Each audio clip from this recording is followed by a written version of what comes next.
Matapos ang mahigit isang araw mula nang umalis sa Pilipinas, nasa The Hague sa The Netherlands na si dating Pangulong Rodrigo Duterte. Doon po siya iimbestigahan ng International Criminal Court para sa Crimes Against Humanity. Kaugnay po yan sa Davao Death Squad at War on Drugs. Yan ang kauna-unahang pagkakataon na haharap sa paghuhukom ng ICC ang isang leader mula sa Pilipinas at sa Asia. Ang mensahe ni Duterte, siya ang mananagot sa mga nangyari sa kasagsagan ng drug war. Narito po ang report.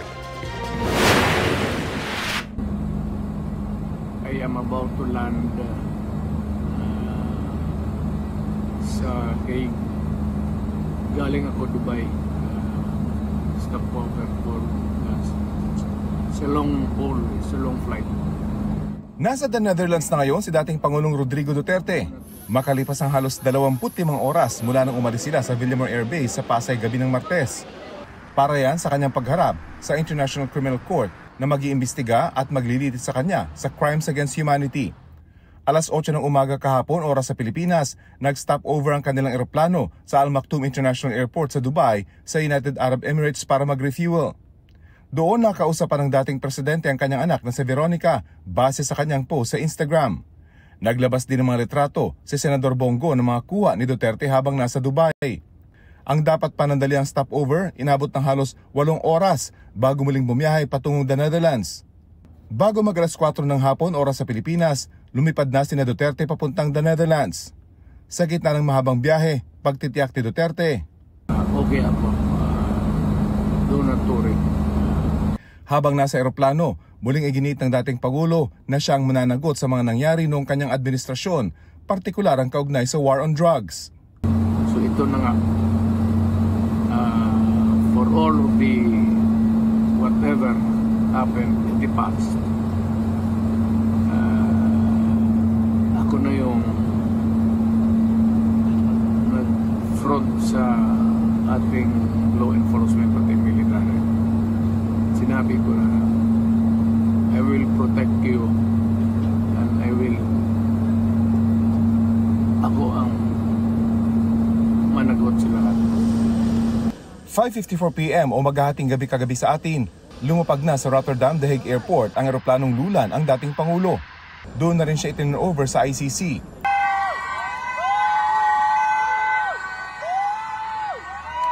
Nadala na ang dating Pangulo sa detention center ng ICC sa The Hague.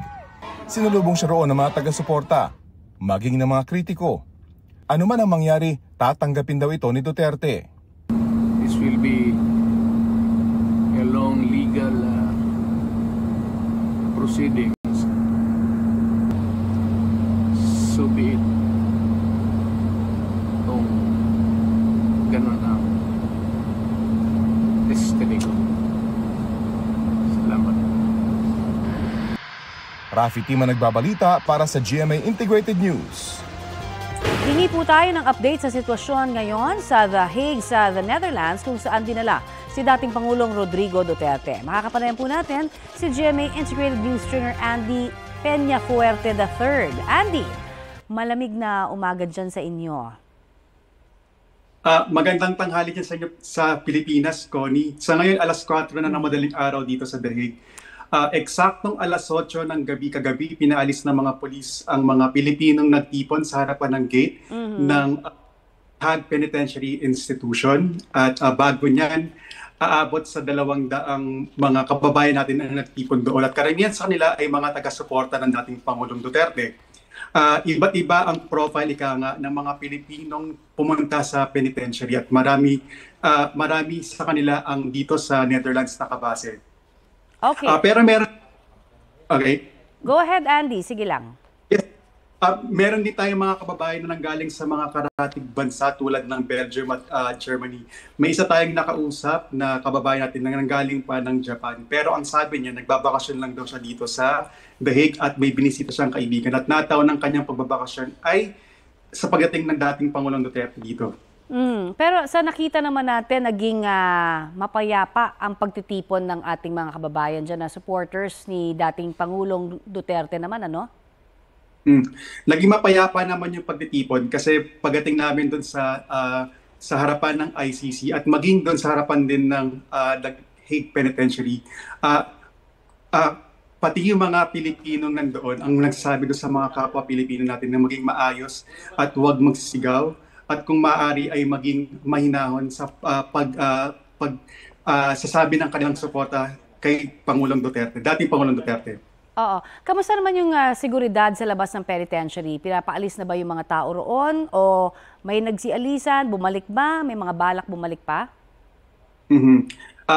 Alas 8 ng gabi kagabi pinaalis lahat ng mga tao. At sa ngayon, wala mga Pilipino ang naroon. At in terms ng security, halos kung ikukumpara natin yung taas ng pader sa harapan ng gate, halos 2 palapag yung taas ng pader. Itong Hague Penitentiary area naman ay malapit sa residential area. So, masasabi ko na yung security doon ay mahigpit. Okay. Pero kanina nabalita rin natin na may mga nagpunta rin na hindi naman necessarily supporters, no, ng dating Pangulo, mga kritiko kumbaga. Maaari mo ba kaming bigyan pa ng detalye tungkol doon? Tama ka rin. Meron kami mga mangilan-ngilan na nakausap na mga kababayan na nagsasabing neutral daw sila. Sinubukan namin maghanap ng kritiko at isa sa mga nakausap namin ay isang Dutch isang 26-year-old Dutch na merong daladalang placard na ang nakalagay ay "Catch them all". Ayon dito sa Dutch national na ito, tinuturing niya na war criminal itong si dating Pangulong Rodrigo Duterte. Kaya naman ikinagalak niya ang pagka-aresto sa dating Pangulo. Sa kabila ng dala-dala niyang placard, hindi naman siya kinuyog at maayos naman siyang kinausap din ng mga taga-suporta ng dating Pangulo. Okay, as confirmed by the OVP o Office of the Vice President, nakarating na nga dyan sa The Hague si VP Sara Duterte. Meron ka bang impormasyon kung papayagan siyang makapasok para makita at makausap ang kanyang ama? Natanggap na rin natin yung ulat na yan na dumating si VP Sara Duterte kagabi dahil nauna na rin itong ibinalita ng local media. Pero sa ngayon, inaalam pa rin natin, sinusubukan pa rin natin alamin ang detalye kung papayagan siya makapasok sa penitentiary. Pero kung pagbabasihan natin yung nangyari kagabi, 2 itim na SUV lang yung nakapasok dun sa gate ng penitentiary. Hindi pa ito nagtagal ng 30 seconds. So, kung napagbabasihan natin, magiging mabilis ang pagpasok. Alright, maraming salamat sa iyong update sa amin. Maraming salamat din. Yan po naman si GMA Integrated News Stringer Andy Peñafuerte III. Pwedeng mabisita ngayong araw ni former Executive Secretary Salvador Medaldea sa ICC Detention Center si dating Pangulong Rodrigo Duterte. Pinayagan si Medaldea ayon sa Embahada ng Pilipinas sa The Netherlands.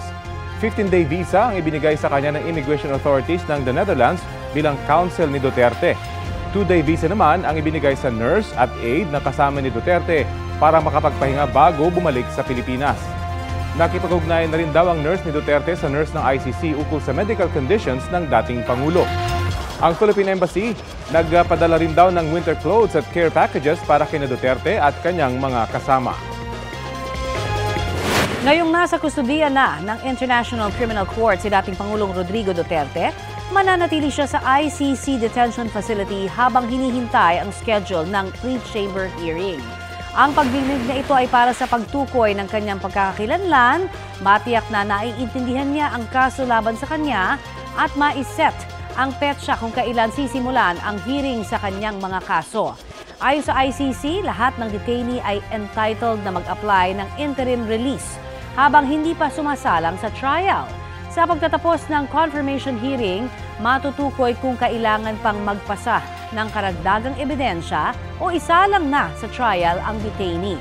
Ayon kay ICC Assistant to Counsel Attorney Cristina Conti, tumatagal ng hanggang 8 taon ang average period ng isang pagdinig. Ang arrest warrant ni Duterte pinirmahan ng 3 judges ng ICC na sina Rain Alapini Gansu ng Benin, Socorro Flores Liera ng Mexico at si Yulilia Motok ng Romania na tatayong presiding judges sa pre-trial proceedings. Para sa International Criminal Court, mahalagang pangyayari ang pagkakaaresto kay dating Pangulong Rodrigo Duterte sa kasong crimes against humanity. The arrest of the former president of the Philippines, Mr. Rodrigo Roa Duterte, is an important moment. It means a lot, I think, to victims. And many say that international law is not as strong as we want, and I agree with that. But as I also repeatedly emphasize, international law is not as weak as some may think. Ayon kay ICC Chief Prosecutor Karim Khan, inilabas ang warrant of arrest laban kay Duterte dahil naniniwala silang may reasonable grounds na nakagawa ng krimen si Duterte. Mula 2011 hanggang 2019 bilang vice-alkalde at alkalde ng Davao City at presidente ng Pilipinas. Pati na rin ang pagkakabuo sa umano'y Davao Death Squad noong siya ay mayor ng Davao City. It's important to underline as we now start a new stage of proceedings that Mr. Duterte is presumed innocent. He will make his initial appearance before the court soon. Kaugnay sa mga petisyon para maibalik sa bansa si dating Pangulong Rodrigo Duterte, kausapin natin si UP Law Assistant Professor at dating tagapagsalita ng Korte Suprema, si Attorney Teodoro Te. Magandang umaga at welcome po sa Balitang Hali. Magandang umaga, Rafi. Opo. Hindi po naglabas ng TRO ang Korte Suprema para sa petisyon ng kampo ni dating Pangulong Duterte. Ano po ba ibig sabihin kapag sinabing failed to establish clear and the unmistakable right for the immediate issuance of a TRO? Sa madaling sabi, Rafi, ang sinasabi ng Korte Suprema dito, walang basehan para mag-issue ng TRO. Ang ibig sabihin ng TRO kasi yung pangmadali ang relief, ano? Ibig sabihin, no, nakabase yan dun sa tinatawag natin na urgency na may pangangailangan, no, mahigpit na pangangailangan para pagbawalan yung isang bagay, in this case yung pag-aresto at paglipat sa kanya sa Hague. Mm-hmm. At ang turing ng Korte Suprema dito ay hindi na ipalabas ng mga petitioners doon sa kanilang application for TRO yung pangangailangan na pumasok ang Korte Suprema. Ngunit, ang sinabi ng Korte Suprema dito, doon sa mga petisyon, ay sagutin, no? Pinapasagot ito. So, ibig sabihin nun, doon sa ibang aspeto ng petisyon na hindi patungkol doon sa TRO, ay maaari pang tingnan ng Korte Suprema kung ano yung sagot, no, ng mga kinauukulan. Opo. Pero realistically, makakapag-issue ba talaga ng TRO kahapon at mapipigilan pa yung kanyang pag-alis sa pamamagitan ng TRO mula sa Korte Suprema? Well, mutan academic yung issue na yan, Rafi, dahil nag-deny na nga po yung Korte Suprema. Mm-hmm. So, ibig sabihin, napag-usapan po nila at ang sinabi nila, wala sila nakitang basehan.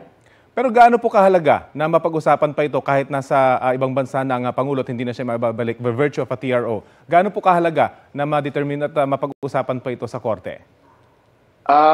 Depende po yan doon sa pananaw ng Korte Suprema, doon sa mga petisyon na inihain. Ano? Dahil ang pagkakaintindi ko ngayon ay may 3 petisyon ang nakasalang sa Korte Suprema. Yung 2 petisyon ay isinalang ng mga anak ni Mr. Duterte. Ito ay para sa habeas corpus. At yung pangatlong petisyon, ito yata po yung petisyon na i-final ni Senator De La Rosa at sa pamamagitang sa kanyang sariling interest at sa interest ni Ginoong Duterte. No? At ito naman ay doon po hiningi yung TRO. No? So, pag nakita po ng Korte Suprema, batay dun sa ihahain na sagot ng Solicitor General na meron pang issue na kailangan nilang talakayin, ay maaaring talakayin ng Korte Suprema. Pero hindi po natin maaaring pangunahan ng Korte Suprema kung ano yung gusto nilang gawin doon sa 2 petisyon, sa 3 petisyon. No? Ang maaari lang sabihin ngayon ay pinapasagot ng Korte Suprema yung mga kinauukulan doon sa 3 petisyon. Siguro po ang ipinupunto ko lang, baka maging precedent ito at kapag napag-usapan sa Korte Suprema at naroon ng ganitong kaso, pag may sumunod na ganitong kaso, pwedeng i-cite itong kasong ito. In any case, yung writ of habeas corpus hindi natin alam. Opo. Hindi natin alam, Rafi. Tingnan natin. Yung writ of habeas corpus po, pag naglabas ba ang Korte Suprema, paano yun? Nasa ibang bansa ng ang dating Pangulo. Meron pa bang holding or may enforce po ba ito? again, no, kasama yan sa pag-uusapan ng Korte Suprema. Ayaw paunahan ng Korte Suprema, Rafi, dahil ito. Ngayon, sub judice po yung tatlong kaso, no? Hindi ko pwedeng i-discuss kung ano yung anong dapat gawin nila. Maaring talakayin ng Korte Suprema yan, yung mga praktikalidad, no, ng i-issue nilang remedy. Yung Korte Suprema naman, alam natin, ito ay isang practical din na court, no? Kapag mag-i-issue po siya ng mga relief, no, tinitingnan din ito kung ito bang i-issue ng mga orders ay nakakatulong o hindi nakakatulong. So, malamang pag-uusapan din nila yan, yung mga praktikalidad na yan. Kung anong mangyayari, kung mag-issue sila ng order at maaari bang mapatupad yung order nila. So, maaaring kasama yan sa pag-uusapan ng Korte Suprema. Kung maaari lang po, pakipaliwanag din kung hanggang saan po ba maaari mag-intervene ang Supreme Court sa ginagawang investigasyon ng ICC. Pwede bang utusan ng SC ang ICC? At kung meron silang desisyon, ay ma-enforce at mapakinggan ito ng ICC? Yung Korte Suprema at yung ICC ay magkaibang korte. Yung ICC ay, alam po natin, kinreate po ng Rome Statute yan. No? At ang Korte Suprema naman ay pag tiniyan po natin sa ilalim ng saligang batas, ito ay ang pinakamataas na hukuman sa Republika ng Pilipinas. No? Ay, yung ICC naman ay hindi ito korte na pumapaloob dun sa tinatawag natin Judicial Department ng Pilipinas. So ito ay magkahiwalay. No? So kumbaga walang kaugnayan yung dalawang korte. Ano po masasabi nyo dun sa sinasabi ng mga taga-suporta ng dating Pangulo na meron namang umiiral na judicial system dito sa Pilipinas at dito lang daw kasi papasok ang ICC pag hindi na gumagana yung ating judicial system? Ano po masasabi niyo roon? Matagal na pinag-usapan yan. Maaari nilang erase yan, no? Sa ilalim po ng Rome Statute. Ito ay isang issue patungkol sa admissibility rather than jurisdiction. Yung matagal na pinagdedebatihan na complementarity principle.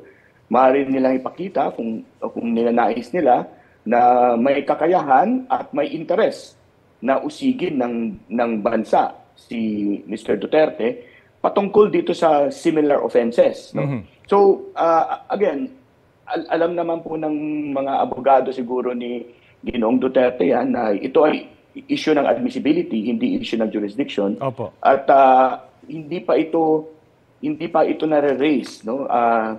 Patungkol kay Ginoong Duterte himself, no? Dati po kasi na-erase po 'yan para sa ng Solicitor General para sa bansa, no?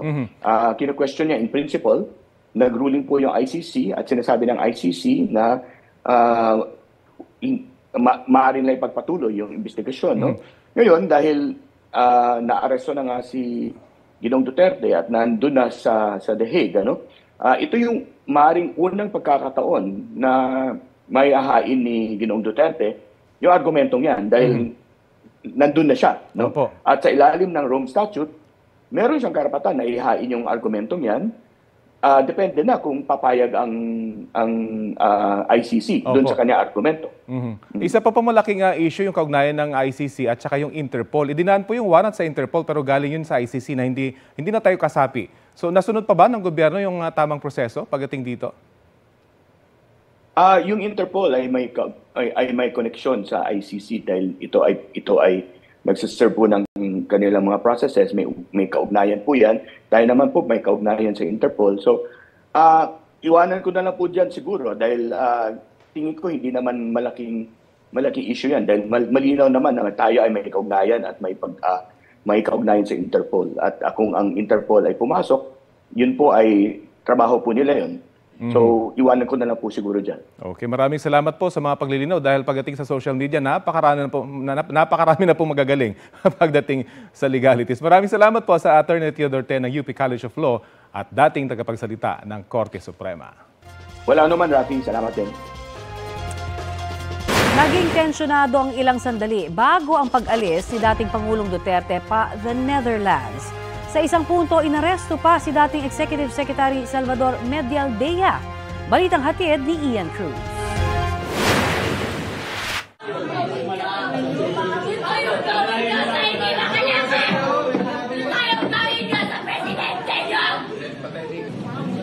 Yang mga ganun na reaction, expected video yan kasi pamilya. Wala ka naman Bago ilipad pa the Netherlands ang inaresto si dating Pangulong Rodrigo Duterte, mataas na ang tensyon sa Villamor Air Base. Iginigiit ni Police Major General Nicolas Torre na sumama na sa kanila ang dating Pangulo papunta sa naghihintay na eroplano. Pero hinihintay raw ni Duterte ang anak na si Vice President Sara Duterte. Sabi mo sir, ikaw lang sir, 8:30 na sir. May hinihintay ako ng anak. Hindi, siya. On record. Ako ang humingi ng 30 minutes. Ang anak ko pupunta dito. Si President, hindi darating yun. Kasi Kung gano'n, okay lang. Kung hindi niyo papasukin, make it clear. yes sir, hindi papasukin sir. Hindi ninyo, ikaw, Yes sir. hindi mo Upon my orders. hindi mo pinapasok. Yes sir, upon my orders sir. Ang sabi ko, ang abogado ko, ang anak ko na babae. They can visit you at your detention center sir. Mas lalo pang naging tensyonado nang arestuhin si dating Executive Secretary Salvador Mijaldea dahil pinipigilan niya ang pagkuha kay Duterte. Ano ginawa ko? Nakatayo na ako dito. Sir, bitawan mo ako. Ayaw mo na. Ayaw sir. Bitawan mo na ako. Address ako. Bitawan mo ako. You have the right to remain silent. Everything you say can and will be used against you in the court of law. You have the right for an attorney. If you cannot afford an attorney will be according to you. Do you understand this right? You are under arrest for obstruction of justice 1829, sir. Let's go. Okay. Bosas, please. Bosas.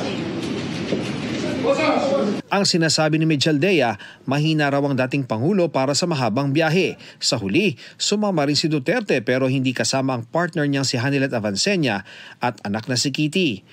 Hindi mo pwede makausap sa dali ng asawa ko?